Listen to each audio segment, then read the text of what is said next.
D G I S P R اور D G I S I نے ارشد شریف کی قتل کے بارے میں جو انکشافات کیے کہ ارشد شریف کی قتل میں کے پی کے گورنمنٹ کا ہاتھ ہے، اس موقع کا غلط فائدہ اٹھا کر عمران خان اور اس کی ٹیم نے اپنے لیے اس سے غلط فائدہ اٹھا چکا ہے، لہٰذا اس کے اوپر ایک نیریٹو کریٹ کرنے کی ناکام کوشش کی گئی کہ ارشد شریف کی قتل کا الزام کسی نہ کسی طریقے پر یا تو عمران خان پر لگایا جائے اور یا اس سے عوام کا توجہ ہٹا دیا جائے، کیونکہ اس وقت عوام اپنے اداروں سے ان محرکات اور عوامل پر جو گیلے اور شکوے کر رہے ہیں کہ ہمارے ادارے کیوں اس ظالم حکومت کی ساتھ دے رہے ہیں، لہٰذا اس وقت اداروں سے جو غلطیاں سرزد ہو چکے ہیں، اس وقت اداروں کو یہ سمجھ نہیں آ رہی کہ کرنا کیا ہے، کیونکہ اداروں میں موجود سہولتکاروں نے اس امپورٹڈ حکومت کو لا کر اس عوام پر مسلط کر کے اس پاکستان کے ساتھ جو ظلم کیا، جنہوں نے اداروں کی عزت اور احترام پوری دنیا میں پامال کیا، پاکستانی عوام کے ساتھ ساتھ اپنی سیاسی مخالفین کے ساتھ اس حکومت نے جو ظلم کیا اور ان کے خلاف بولنے والے صحافیوں پر اس حکومت نے جو ظلم اور تشدد کیا، اس امپورٹڈ حکومت نے پاکستان کا تماشا پوری دنیا میں اس وقت بنا دیا ہے۔ ان کے مقاصد صرف اپنے کیسز ختم کروانے اور اپنے ڈاکے معاف کروانے تھے، اور ان مقاصد کے حصول کے لیے اس حکومت نے آئین اور قانون سے ہر قسم کی تجاوز کر چکا ہے۔ انتہا پسندی اور دہشت گردی کا کوئی اصلی شکل اگر اس وقت اس ملک میں موجود ہے تو وہ ہے امپورٹڈ سرکار اور ان کی سہولتکار۔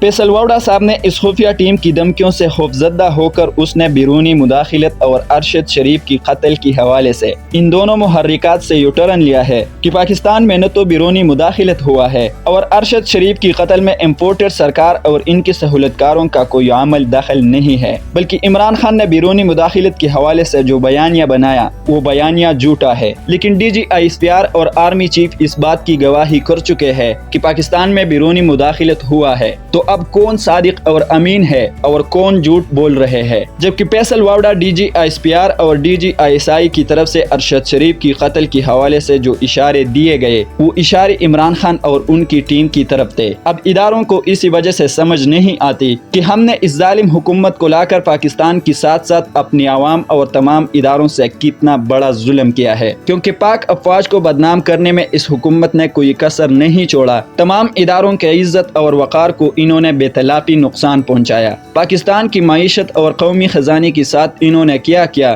پاکستان اس وقت پوری دنیا میں ایک تماشا بن کر رہ گیا ہے۔ اسی وجہ سے اب ادارے ذہنی ڈپریشن اور سٹریس میں مبتلا ہو چکے ہیں۔ اب اداروں کی طرف سے ان غلطیوں کو چھپانے کے لیے اور ان غلطیوں سے عوام کی توجہ ہٹانے کے لیے صرف ایک ہی طریقہ ہے کہ اب امپورٹڈ حکومت اور ان کی سہولتکاروں کی تمام غلطیاں عمران خان اور ان کی ٹیم پر تھوپ دو، لیکن اس وقت پاکستانیوں کو بیوقوف بنانا مشکل ہے کیونکہ عوام بہت باشعور ہو چکے ہیں، لہٰذا پاکستان کی تمام ادارے ان غلط قسم لوگوں کی وجہ سے بدنام ہونے جا رہے ہیں جو اداروں کے اندر امپورٹڈ حکومت کی سہولتکار بن چکے ہیں، لیکن پاکستانی عوام اتنے بیوقوف بھی نہیں ہے کہ وہ ان کچھ لوگوں کی وجہ سے پاکستان کی ادارے اپنی نظروں سے گرائیں گے۔ پاکستان کی تمام ادارے ہم سب کے لیے سب سے محترم اور عزیز ہے، پاک افواج پر ہر پاکستانی فخر کر رہا ہے، ہم تمام پاکستانی افواج پاکستان اور تمام اداروں کی اپنی دل سے عزت اور احترام کرتے ہیں، ہم افواج پاکستان کی قربانیوں کو کبھی بھی نظر انداز نہیں کر سکتے، اور اس لیے تو عوام اس وقت چپ ہے۔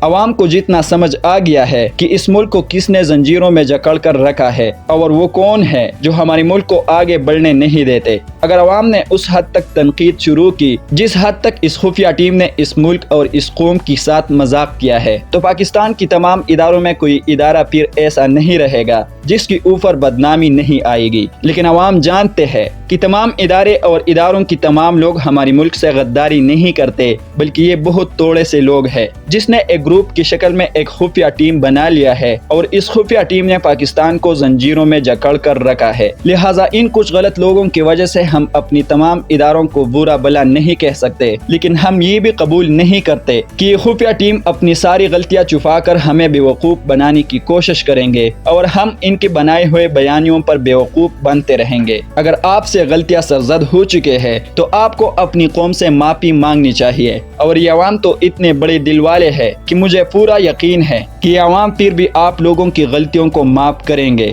جس طرح DG نے اپنی خطاب میں کہا ہے کہ ایک ہسٹری ہے ہماری جس میں ماضی میں ہم بہت ساری غلطیاں کر چکے ہیں اور ہم سے ماضی میں بہت ساری غلطیاں سرزد ہو چکے ہیں، جس کی وجہ سے آج بھی ہم پر انگلیاں اٹھ رہے ہیں۔ لیکن پاکستانی عوام اس وقت جو انگلیاں اپنی اداروں پر اٹھا رہے ہیں یہ تو ان ماضی کی غلطیوں پر کم اٹھا رہے ہیں، بلکہ اس وقت اداروں نے جو غلطیاں کیے ہیں عوام کو اپنی اداروں پر سب سے زیادہ غصہ اسی وقت اسی غلطیوں پر ہے جو اس وقت اداروں سے سرزد ہو چکے ہیں۔ لیکن اگر ادارے اس وقت مان لے کہ ہم سے زیادہ غلطیاں اس وقت سرزد ہو چکے ہیں، کیونکہ اس امپورٹڈ حکومت کو لا کر اس عوام پر مسلط کرنا جنہوں نے نہ اپنی اداروں کو بخشا، نہ اپنی معیشت کو، اور نہ اپنی عوام کو، نہ اپنی سیاسی مخالفین کو، اور نہ ان کے خلاف بولنے والے صحافیوں کو، انہوں نے صرف اپنے کیسز معاف کروائے، یہ صرف اپنے مقاصد کے لیے آئے تھے۔ اس ملک کی عوام اور ادارے اس حکومت کے لیے کوئی حیثیت نہیں رکھتا، لیکن یہ قوم پھر بھی اپنی اداروں کو معاف کریں گے، کیونکہ اس عوام نے تو اپنی اداروں کی عزت اور احترام کی خاطر اور اپنے ملک کی سالمیت کی خاطر اپنی 70,000 لاشیں بھی اٹھا چکے ہیں۔ اس عوام نے تو اپنے ملک سے محبت کرنے کی خاطر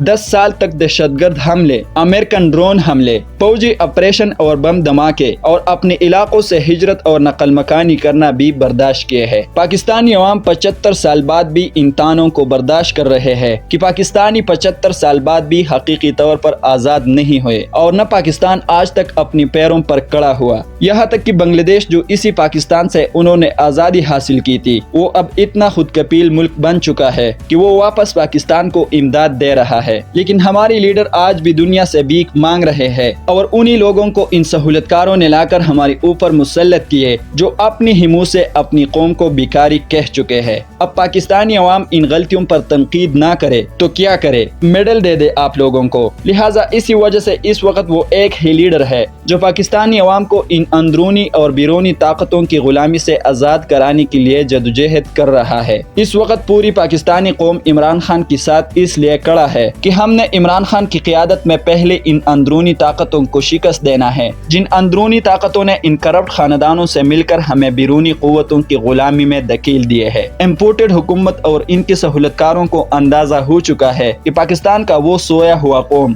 جن کو ہم نے 30 سال سے بیوقوف بنا کر مغلوب کیے تھے، وہ سویا ہوا قوم اب اپنی آزادی کے لیے پرعزم ہو چکا ہے۔ جمعے کے دن سے جو لانگ مارچ شروع ہوا، بچوں اور خواتین نے جس طرح اس حقیقی آزادی مارچ میں جو شرکت کیا ہے، آپ حیران رہ جائیں گے۔ عمران خان کے ساتھ پورا لاہور اسلام آباد کی طرف جا رہا ہے، ہر طرف لوگ ہی لوگ اور عوام ہی عوام دکھائی دے رہے ہیں۔ یوں لگتا ہے کہ اسلام آباد کو بند کرنے کے لیے لاہور کلہ ہی کافی ہے، لیکن تمام پاکستانیوں کو اپنے گھروں سے نکلنا چاہیے اور اس حقیقی آزادی مارچ میں تب تک شرکت کرنا چاہیے جب تک کہ ہم پاکستانی اپنی حقیقی مقصد میں کامیاب نہیں ہو جاتے۔ مزید بھی اسی طرح کی اپڈیٹس آپ لوگوں کے ساتھ وقفے پر شیئر کرتے رہیں گے، اس لیے آپ لوگوں سے گزارش ہے کہ مزید اسی طرح اپڈیٹ سے باخبر رہنے کے لیے ہمارے چینل کو سبسکرائب کیجیے اور ساتھ میں بیل آئیکن کو بھی پریس کر لیجیے تاکہ مزید اسی طرح اپڈیٹس آپ لوگوں کو بر وقت مل سکے۔ اپنا بہت سارا خیال رکھیں، اپنی اس چینل کا بھی۔ اللہ حافظ۔